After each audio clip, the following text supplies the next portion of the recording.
Morning Bulldogs. My name is Omega from Class 615. And my name is Roberta Macheca from Class 615. Today is February 27, 2023. Please stand for the pledge. Stand, salute, pledge. I pledge allegiance to the flag of the United States of America and to the republic for which it stands, one nation, under God, indivisible, with liberty and justice for all. You may be seated. We watched this video about what we should do if the fire bell rings in the fall. We are watching it again, and it's very important that you watch carefully. Here's the video.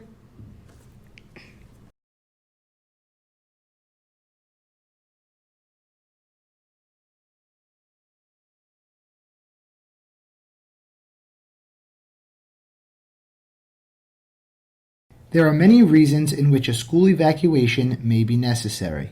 Evacuations require people to move in an orderly fashion from point A to point B. The most common way that schools practice this action is a fire drill. Sometimes a drill is signaled solely by the fire alarm.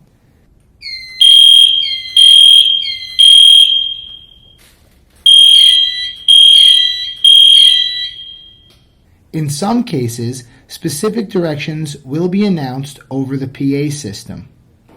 In a few minutes, we will be conducting an outdoor fire drill.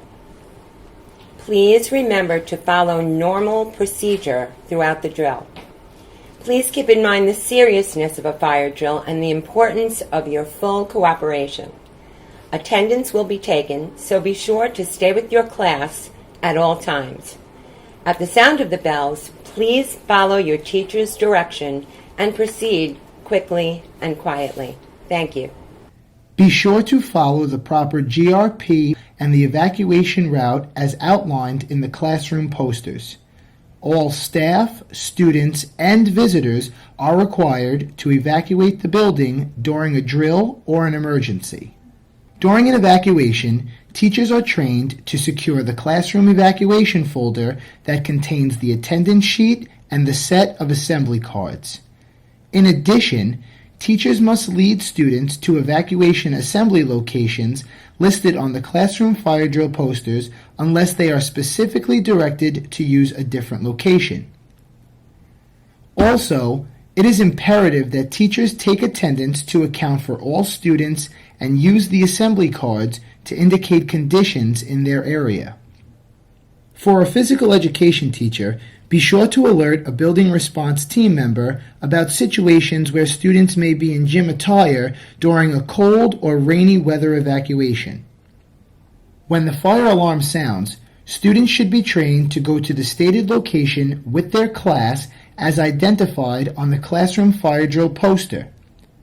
The students should be instructed to leave their belongings behind, form a single file line, and remain silent so that they are able to listen for additional evacuation instructions. In some situations, especially in fire or smoke conditions, the fire department or law enforcement may suggest that students hold hands with the person in front and behind them, cover their heads, or crawl.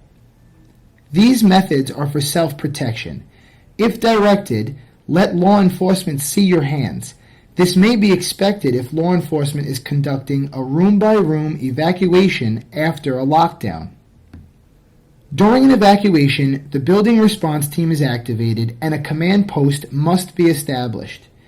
The command post is a single location where administrators gather and relay information to the members of the building response team and first responders.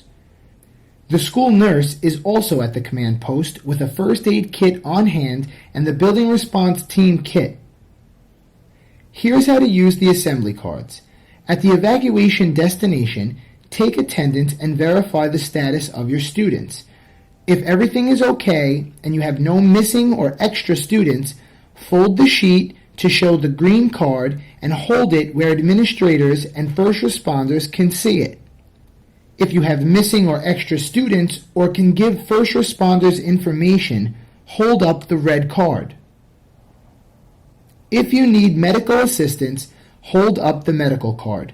Remember, the school nurse is on the lookout for the medical card. During an emergency, staff must be prepared to assist individuals who speak languages other than English. I Speak cards are available to assist adults or students in an emergency. A successful evacuation drill will result in all staff and students returning to the building in a safe and orderly fashion. At the end of every drill or emergency, attendance must be taken, and any missing students must be immediately reported to the main office.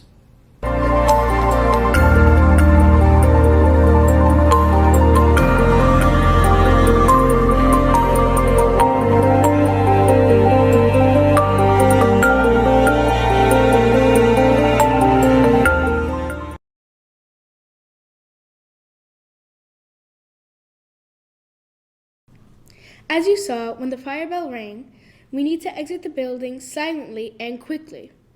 We need to go down the staircase in a single file line so that the firefighters can get up the stairs. We need to stay online outside quietly so we can hear the directions that we may be given. Remember, you should never use your cell phone if we're evacuating.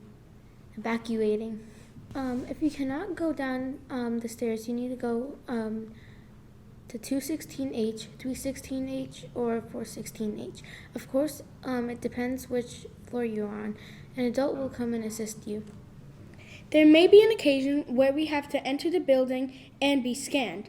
There's nothing to be afraid of. Students will be asked to place all metal objects on a plastic tray prior to reaching the screening checkpoint. Everyone must walk through a magnetometer. The magnetometer resembles a doorway and is an apparatus designed to detect the presence of metal on a person. An alarm is generated when metal is detected on the person. All of our teachers have been trained, so if you have any questions, ask right now. Make it a great day, and remember to be Bulldog strong.